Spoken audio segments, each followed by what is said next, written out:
ఈ డిసెంబర్ 9వ తేదీకి మన తెలంగాణ రాష్ట్రానికి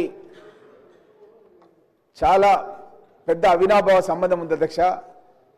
తెలంగాణ రాష్ట్ర సాధన లోపల చిదంబరం గారి ద్వారా తెలంగాణ రాష్ట్ర ప్రక్రియ ప్రారంభమైంది అన్న స్క్రోలింగ్ ఉద్యమ సమయంలో చూసినప్పుడు ఎవరి ఇళ్లలో ఎక్కడున్నా సరే ఆ స్క్రోలింగ్ గురించే ఆ రోజు చర్చ జరిగింది అధ్యక్ష. ఆ స్క్రోలింగ్ రాగానే అధ్యక్ష మీకు తెలుసు, నేను పరిగి నుంచి పెద్ద ఎత్తున కార్యకర్తలందరూ తీసుకొని కర్ణాటక బార్డర్ అధ్యక్ష, కర్ణాటక బార్డర్కి తీసుకెళ్లి అక్కడ చించోలి అని ఉంటుంది అధ్యక్ష, అక్కడ లారీలు వస్తుంటే అక్కడ ఒక బోర్డు వార్పించిన అధ్యక్ష, తెలంగాణ రాష్ట్రానికి స్వాగతం అని చెప్పి బోర్డు వార్పించి అక్కడ తాండూరులో కూడా మీకు అందరికీ తెలిసి అధ్యక్ష సర్దార్ వాళ్ళందరూ కూడా చాలా మంది అక్కడికి వచ్చి ఆ ప్రోగ్రాం రోజు పార్పించి బండ్లకు అన్నిటి కూడా టీజీ అని రాసినాం అధ్యక్ష. తాండూరు లోపల ఎంట్రీ కర్ణాటక నుంచి వచ్చినప్పుడు రాష్ట్రం అధ్యక్ష. అట్లా మన గౌరవ ముఖ్యమంత్రి రేవంత్ రెడ్డి గారు తెలంగాణ రాష్ట్ర సాధనలో మనం పడ్డ కష్టాలు ఇబ్బందులు మన తల్లులు మనకి ఎట్లయితే ప్రోత్సాహం ఇచ్చిండ్రో ఉద్యమ సమయంలో పోతున్నామంటే అలాంటి తల్లి ప్రతీకగా ఉండాలి. నేను చిన్నప్పటి నుంచి మా శివారెడ్డిపల్లి పరిగి రంగారెడ్డి జిల్లా ఎక్కడ చూసినా సరే మహిళలు ఎట్లుంటారు అని గమనిస్తుంటే ఈ తెలంగాణ తల్లి రూపమే నాకు ప్రదర్శనమిస్తుంది అధ్యక్ష. ఆ యొక్క పచ్చని చీర కానీ గాజులు కానీ ఒక తల్లి తన బిడ్డలకు ఏ విధంగా ధైర్యం నూరిపోస్తుందో ఆ విధంగా పిడికిలు బిగించి ఉండడం కానీ ఒక సహజ సిద్ధమైనటువంటి సగటు మహిళగా ఆకలి అయితే చిన్నగా ఉన్నప్పుడు అమ్మ అడుగుతుండే అధ్యక్ష, అన్నం తిన్నావా అని అడుగుతుండే.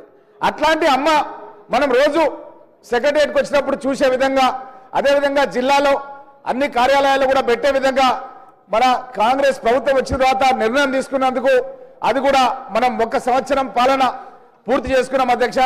ఈ సందర్భంగా ఈరోజు ఈ విగ్రహావిష్కరణ కార్యక్రమం పెట్టుకోవడం చాలా సంతోషంగా ఉంది అధ్యక్ష. అప్పుడు తెలంగాణ ఉద్యమ సమయం లోపల మా దగ్గర ఆశిరెడ్డిపల్లి అనే ఒక గ్రామం లోపల గన్నేడు మండలం ఉప్పరి రమేష్ అనే ఒక విద్యార్థి అధ్యక్ష, 10వ తరగతి విద్యార్థి, చాలా మంది యువకులు ఆత్మహత్యలు చేసుకున్నది గమనించి 10వ తరగతి విద్యార్థి నేను కూడా చచ్చిపోతే తెలంగాణ రాష్ట్రం వస్తుందేమో అన్న ఉద్దేశంతోన అతను ఇంట్లోనే ఒక ఉరేసుకొని ఆత్మహత్య చేసుకున్న అధ్యక్ష. అతనికి ప్రభుత్వ ఉద్యోగం కూడా వచ్చే విధంగా నేను కృషి చేసిన అధ్యక్ష. నేను 14లో శాసనసభ్యుడు కాగానే ఈ విధంగా ఉద్యమం జరుగుతున్న సందర్భంలో నేను అధ్యక్ష పరిగి బస్టాండ్ ముందు పచ్చి మంచినీళ్ళు తీసుకోకుండా అధ్యక్ష 23/1/2014 నుంచి 26/1/14 వరకు అధ్యక్ష పరిగి బస్టాండ్ ముందు అమరనాథ దీక్ష చేసిన అధ్యక్ష. నాతో పాటు బార్ కౌన్సిల్ అధ్యక్షుడు పరిగి ఆనంద్ గౌడ్ గారు, పిరంగి నారాయణ రెడ్డి అనే ఒక రైతు నాయకుడు, మేమంతా కూడా 3 రోజులు పచ్చి మంచినీళ్ళు తీసుకోకుండా అమరనాథ దీక్ష చేస్తే నన్ను పోలీసులు అరెస్ట్ చేసి నిమ్స్ హాస్పిటల్ అడ్మిట్ చేసిన అధ్యక్ష. నాకు అక్కడ డాక్టర్ చెప్పింది అధ్యక్ష అంటే ఇంకా నువ్వు 1 రోజు కనుక ఆలస్యం అయితే నీ కిడ్నీలు ఖరాబ్ అయిపోతుంది అని డాక్టర్ చెప్పిన అధ్యక్ష. ఇలాంటి ఉద్యమాలన్నీ కూడా చేసి తెలంగాణ రాష్ట్రాన్ని సాధించుకొని 14లో శాసనసభ్యున్నాయి.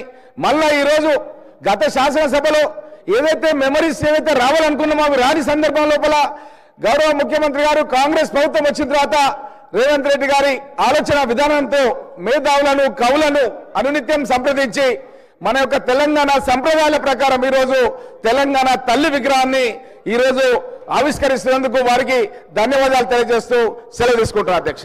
అసలైన తొలి వెలుగు. ఫాలో వాట్సాప్ @తొలి వెలుగు అఫీషియల్.